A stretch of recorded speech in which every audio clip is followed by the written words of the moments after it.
Hello and welcome to today's episode. We are going to look at constructors in OOP. Now we have so many types, but let's start by looking at what we call the parameterized constructor. So right under the attribute, I'll introduce my constructor here. Okay. So how do we know, or how do we, identify a constructor, or how do we create it? For constructors, they have some kind of patterns they follow. So the first thing is, for constructors, they have the same name as the class. As for constructors, they have the same name as that of the class, and then they also they don't have any return types. Okay, so it's like a function just like these ones, but for constructors, the name of the function is that of the class, and also they don't have any return type. So the name of the class is fruit. So creating a constructor, you have to make it fruit. It has to be the same exact like how the words are. Uppercase should be uppercase, lowercase should be lowercase, just like how the class was created. And looking at this, you see you don't have any return type here. You don't have any void, any int, string or something. It's just the name of the class. Okay, so now this is our constructor. Let me just put one line here.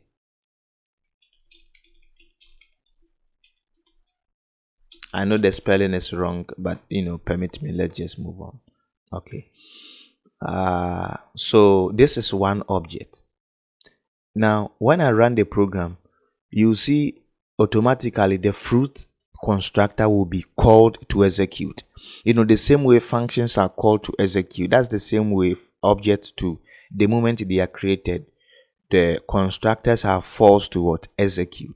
Now I'll execute the program, and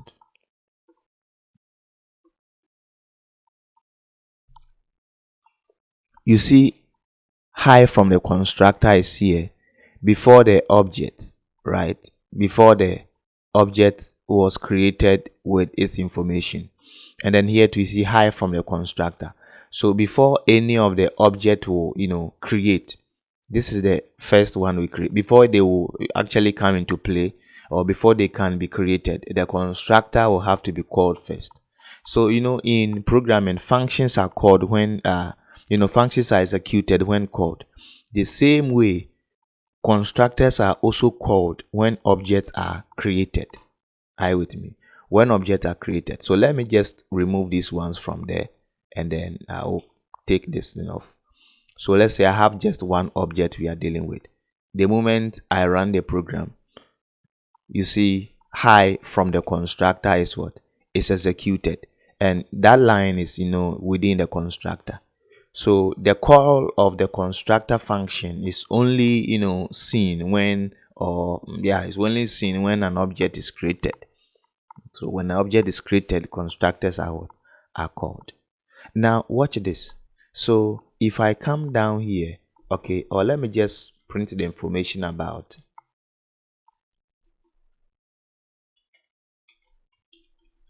the fruit. We created an object here. We didn't set the name, the color, and then the texture of the fruit. We just created it, and then we are trying to see the information about the object. Let me run the program and see. So when I run the program, high from the constructor is there because the constructor function is called, but you see the name, the color, the texture of the object is null. There's nothing there. Before we can set it, we need to manually come down here and then call the individual attribute and then give them some kind of values. Okay, so now I've given value for the name. If I execute, you see the constructor is called, and then the name is set to banana, but then the color and then the texture, they are not there. So we can follow the same approach to fill all of them, right?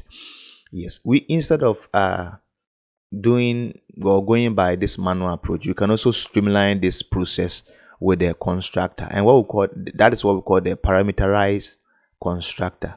We can allow the constructor here to receive parameters. When it receives parameters, it will automatically map or do some kind of wiring, so that automatically when the object is there, it will have some kind of default values.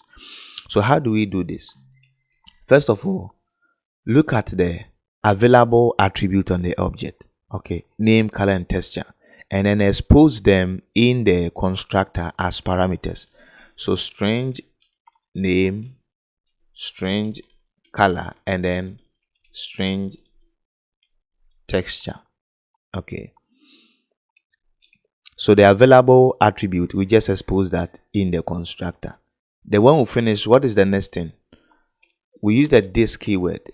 Okay, so if you not watch the video about the this keyword in OOP, kindly try and then go and watch. That's what we are doing here. So name, color,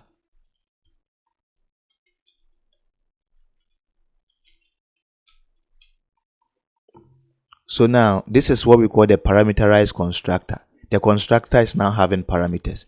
Now what are the parameters needed by the constructor? We have the name, the color, and also the texture. Okay, and we've done some kind of wiring. This name equals name. So you know that this keyword always point to the object you deal with, or object in question. That's the object you are working with. So that object name will be set to the name argument you pass when you call the object. Okay, let me run and then we talk about it again. So this time around I take this off. Okay, and then if I run the program, error will come. The main reason why error is there is, see, the constructor available now is what we call is the parameterized constructor. We don't have the default constructor. Now this is what happens when you have your class and there's no constructor created. Because constructors are very important and your class will need them, the compiler will give you a default constructor. That constructor doesn't require you to pass anything as an argument.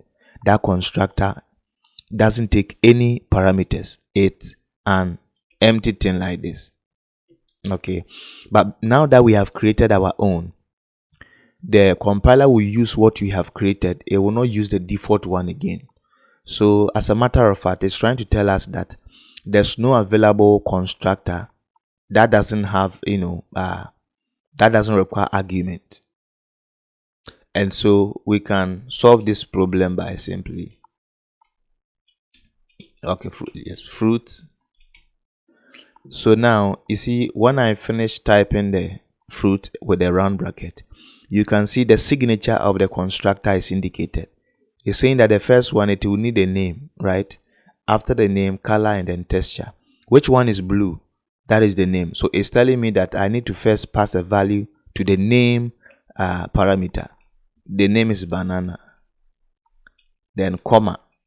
After the comma, you can see the cursor, the color has moved to the next one, being the color. That is simply the color for the fruit is yellow. Then texture. Texture is smooth. So how many parameters? 1, 2, 3 parameters. How many argument? 1, 2, 3. Exactly. That's perfect. Now if the constructor is taking 4 parameters, you need to actually have 4 arguments. So the number of arguments you supply should match the number of parameters you have in the constructor. Okay, so that is it. This time around, when we run the program, the error is gone. So this is the banana name, color, texture, all here. Okay, and that's because of the parameterized constructor we used. Now it's not the passing of the value that is doing it. It's actually the wiring up that is happening behind the scenes. When I call the when I created the fruit, when we pass the banana, okay, the banana is the value for the name.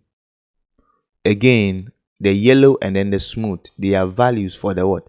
For the color and then the texture. And so the name being banana that we passed, that name went into the constructor and then what? Filled the name side. Again, the color being yellow that we typed, we are simply mapping that to this color. That's the object color. The same way the texture is mapped to the what? to the texture of the object. So there's kind of configuration going on, is why the object is automatically having what we passed. If you have your parameterized constructor and for some reason you clear all the settings or all the configuration inside, even though we have it this way, but if we run the program, you realize nothing will be seen there. You get it? Nothing is there. So that's the importance of having the this keyword with some kind of configuration. Now, if you've not watched the video on functions, try as much as possible and then watch or look at functions. You actually understand why parameters and then argument, how they work. So now it's there back. The name is set to this name, color, and then in that order. Please mind you, it's not compulsory for this side to be name before it will work. You can even make it A. You get it? And then make this side B.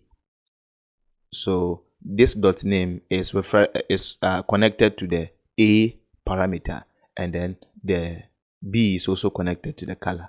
But if it's descriptive, it makes the coding easy. It makes your code easy to understand, easy to maintain.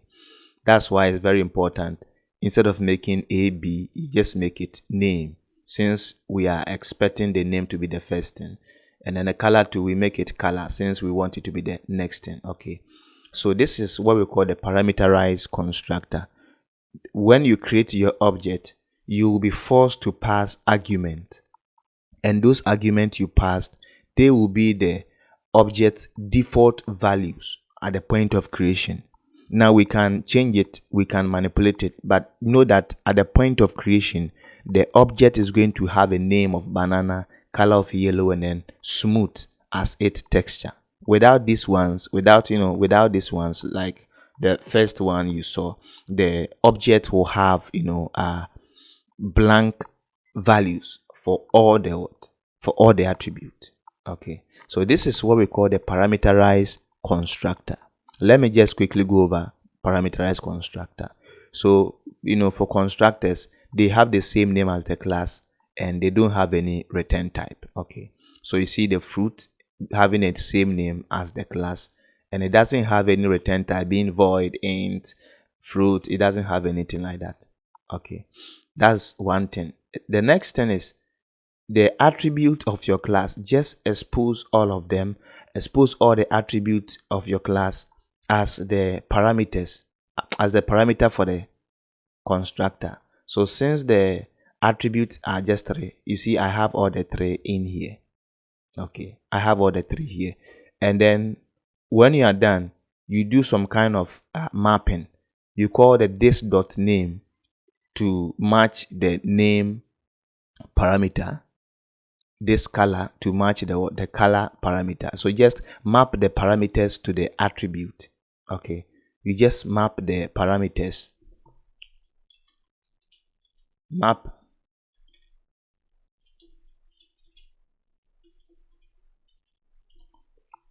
you need to just map the parameters to the attribute, and this is what we call the parameterized constructor. Again, in a class you can have more than one constructor. You can have up to 30 constructor, but this is what I always say, for now it's best at least that we have 2 classes, 2 constructors in our class. So first one is the parameterized, and then the next one will be the parameterless. Okay, parameterless. So let's add the last constructor. That's what we call the parameterless constructor. So this parameterless constructor, this is how it looks like. Now it makes sense to also map. Okay, this one there's not going to be any mapping, but if it's parameterless constructor, what we'll do is we set the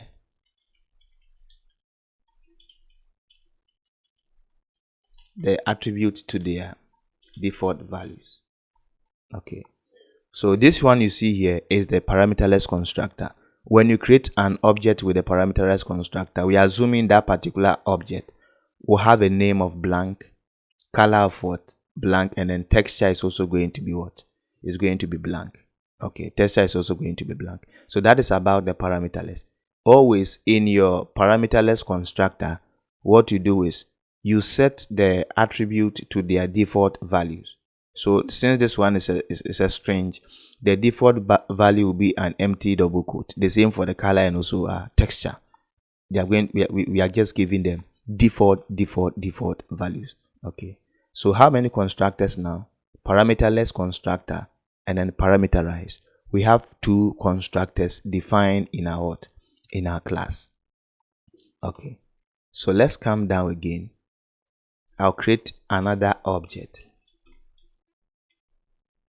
And so fruit, this is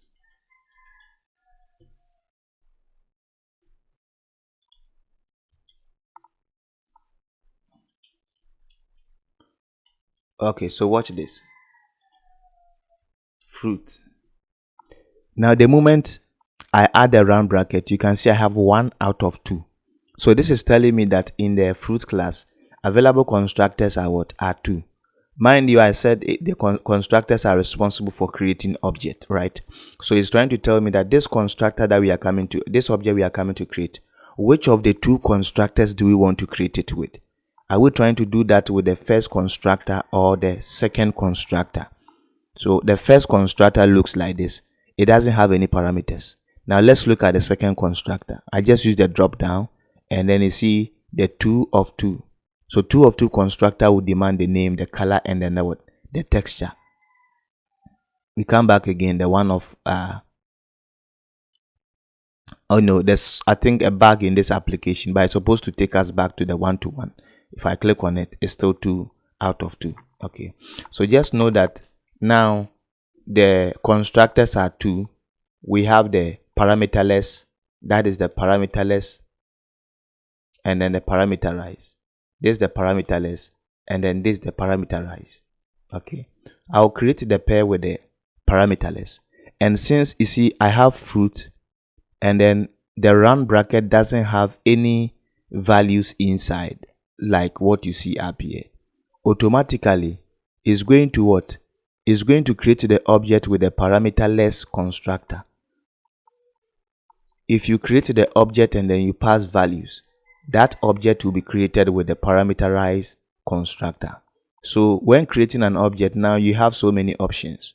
At first it was just the parameterized, so we have no option than to what? Create it with what is available. But now the constructors are 2, so we can choose which one to create the object with. Okay, so now that we have the second one, let me call the pair dot print info. We run the program. Yes, so this is the one we created with the parameterized constructor. By default, it's having the information, as in the name, the color, texture is all defined. But then the second one, it was created with the parameterless, and with the parameterless, it doesn't have anything. Everything is set to blank. Okay, everything is set to blank. Now if we had put, let's say, normal,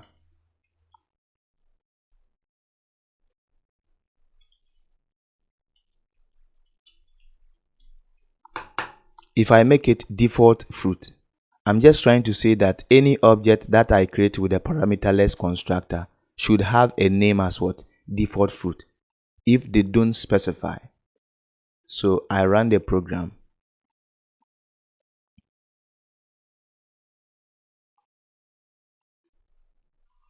You see, when we created a pair, we didn't set anything for it. We didn't give it any kind of value. But see the name that we have, default fruit. And that's because we have done that kind of configuration in the parameterless constructor. So in the parameterless constructor, anything you do in there will be the object you create their own default values. Okay. But you only do this when you know what you are doing. But most times you just set all your attribute to their default values in the parameterless constructor. So set attribute. So if it's an integer is 0. If it may be float, 0.0f. If it's double, 0.0. if it's integer. So like string will be like this. You set the attribute to its default values in your parameterless constructor, and then in the parameterized you map the parameters to the attributes of the constructor. Okay, so we have two objects created. This is with the parameterized constructor, and this is created with the parameterless. So it means with the parameterless, after the creation, we have to manually come down and then set names for them. So this is pair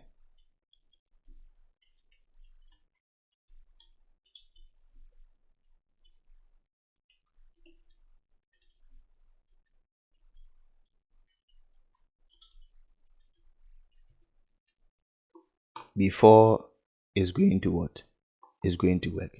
Now for the second object, you see the information about it. So we have the name, color, texture created, given to them. That's because we manually did that after creating the object. But with the first one, you see, parameterized constructor will give the object default values per what you specify as argument to the constructor. But with the parameterless, you create them and then you take your time, do them one by one. They are all good. This sometimes is needed, this sometimes is not needed. Okay, and there are some situations whereby the parameterless will be needed and then the parameterized will not be needed. So at least in your class you try and then you create it twice. You create the constructors to be two, one being parameterless and then the other one being the parameterized. Sometimes maybe you want to call database and then do some kind of connection in your application, but then the database will not be ready yet. So in that case, you create it with the parameterless. When the database is ready, when your information is ready, you set them up. It can also be other way around. Okay, but now we are just learning, but keep in mind the two are needed. Okay, the two are needed, parameterless and then the parameterized constructor. They are responsible for creating the object and then giving them some information. So that is it. I will not want to spend much of your time, but to conclude everything, constructors, they prepare object for creation and they must have the same name as that of the class, and they don't need any return type. Okay, they don't need any return type. If it's the parameterized constructor you are creating, the first thing is expose all the attribute of the class in the constructor. Okay, and then do a mapping. With the parameterless, you don't need to give it any parameter. Just set the attribute, all of them, to their default values. Okay, and then that will be it. Again, with the parameterless constructor, this is known as, or this is yes, this is how the default constructor looks like. The default constructor also look like this particular one. Default constructor is the one we have when we don't give it any constructor. So when we created this class, there wasn't any constructor, but still we were able to create an object looking like this. Okay, that's how we created our first object. So this is what we call the default constructor or the parameterless constructor. Whenever you have your class, you are supposed to give some to it. If you fail to give your class a constructor, the compiler will give it a default constructor. That one you didn't create it. Okay, but if you decide to now create your own and you add parameterized constructor, the default constructor will go away. It will not exist with the parameterized you have created. It will go away. It will just, the remaining constructor will be your parameterized you've created. But that means you will lose the option of creating an object with the parameterized because you have now added yours. Okay, so to make it possible, you have to manually come down and then add the parameterless, so that now creating the object you have two options. First one is with this, and then the other option is what? With that. So that's about constructors. Okay, thank those who have not subscribed to our channel, kindly consider subscribing to our channel. Give us a like and then also comment on anything you don't understand. If there's any confusion, if there's anything you don't get clear, you can put it in the comment section and I will quickly address that. Thank you so much for your time, and I hope we meet in the next lecture. Bye.